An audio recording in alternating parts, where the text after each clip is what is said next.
Ini telur nyamuk apa nih? Ini silat Betawi namanya, Non. Kayak nggak pernah nonton si Pitung aja. Aku nontonnya Iko Uwais soalnya di The Oh, iya, Raid, lebih yang modern. Ya. Bak. Kalau saya kan kembali daripada dicela kan faktor U gitu kan. Dulu kan nontonnya Kamu jagoan yang ngomong Betawi. ya, kita nggak ngomong. Bicara mengenai silat, ini memang satu hal yang sangat dekat sekali dengan Indonesia. Nah, ini ada informasi mengenai silat. Jadi meski terhimpit keadaan ekonomi, ada remaja sekolah menengah pertama di Lewi Damar yang tetap berprestasi di bidang seni bela diri. Selain dia menekuni pencak silat, ia ternyata juga menjadi tulang punggung bagi keluarganya.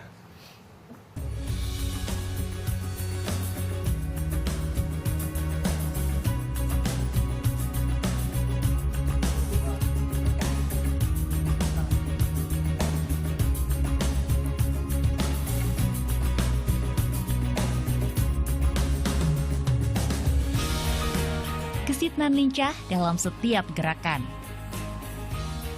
Pencak silat telah menjadi ilmu bela diri khas negeri ini. Ilmu yang juga menjadi nafas bagi seorang pemuda asal Lewi Damar, Lebak, Banten.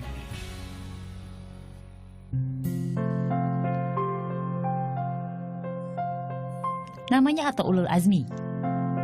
Di usianya yang menginjak 16 tahun, ia baru duduk di kelas 2 Madrasah Sanawiyah atau setingkat SMP. Keterbatasan ekonomi sempat membuat Ato selama 2 tahun berhenti sekolah. Namun, demi sebuah mimpi kehidupan yang lebih baik, Ato bertekad kembali mengenyam pendidikan formal. Tak mudah bagi Ato untuk mewujudkan mimpinya. Ia harus bekerja serabutan sebagai kuli angkut pasir. Berat beban yang ia panggul sama besarnya dengan beratnya medan yang harus ia tempuh.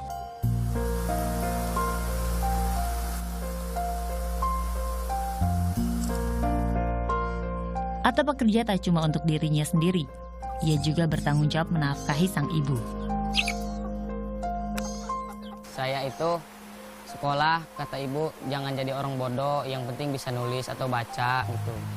Namanya juga orang kampung, saya juga sekolah sering bolos. Saya kerja bolos itu untuk membeli ini sepatu, pulpen, dan ini alat-alat sekolah yang lain.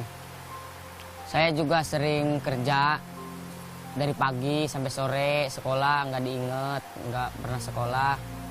1 minggu, bahkan guru pun sampai datang ke rumah, katanya kenapa. Saya jelasin, saya ini kan orangnya orang nggak mampu. Saya bekerja, cari uang. Pontang-panting bekerja, hasil yang Ato dapat tak pernah lebih dari Rp40.000 per hari.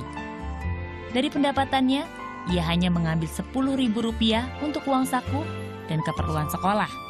Sisanya diberikan kepada ibu untuk biaya hidup sehari-hari.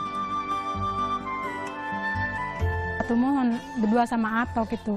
Ato buruh, ambil pasir, ambil kayu, dipasihkan ke ibu gitu. Mohon dibagi.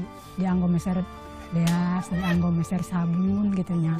Meser uyah, dianggo rosiko gitu. Di rumah sederhananya ini, Ato tinggal berdua ibunya. Sang ayah meninggalkan mereka ketika Ato masih 2 bulan berada di kandungan. Demi menambah penghasilan, ibunda Ato juga bekerja serabutan. Di tengah kondisi ini, Ato masih menyimpan semangat untuk bersekolah.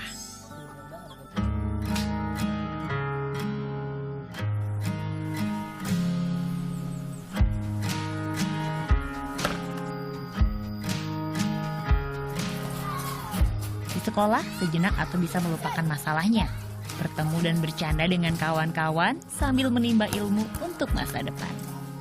Harapannya ke depan sih mau belajar lebih giat gitu kayak orang, dan bisa membantu orang tua, nggak bolos lagi, nggak cara dengan bolos. Dan atau berpikir gimana caranya ibu saya nggak bisa kerja lagi, nggak kerja sama capek-capean karena ibu saya sering sakit-sakitan gitu. Di sekolah pula Ato berlatih pencak silat, hobi yang telah mengantarkannya meraih prestasi. Gelar juara tingkat kecamatan hingga kabupaten berhasil disandangnya. Ato kini tak perlu lagi berkecil hati. Prestasinya di pencak silat membuat ia dianugerahi beasiswa. biaya sekolah tak perlu lagi dipikirkannya. Sedikit beban telah terangkat dari pundaknya.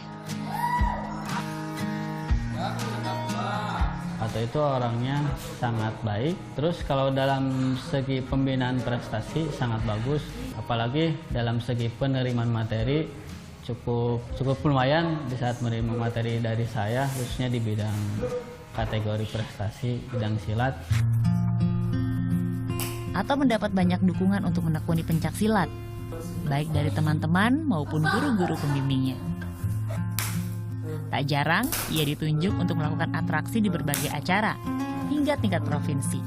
Hal ini jadi pengobat kesusahan hidup yang dialami. Atau mah tertawanya tertawa begitu, padahal di dalam hati itu ada aja yang mengganjal. Inginnya sih tertawa kayak orang gitu, nggak ada punya pikiran, nggak ada ganjalan di hati gitu. Kayak teman-teman atau kayak bahagia main gitu, nggak punya pikiran apa-apa gitu, nggak capek kayak atau hidupnya. Atau juga pingin begitu, saya mau mengadu sama siapa hidup ini, nggak punya siapa-siapa selain ibu dan adik. Atau juga paling-paling cuma bisa main juga di hutan, kadang-kadang orang sering mengejek atau nggak punya bapak katanya.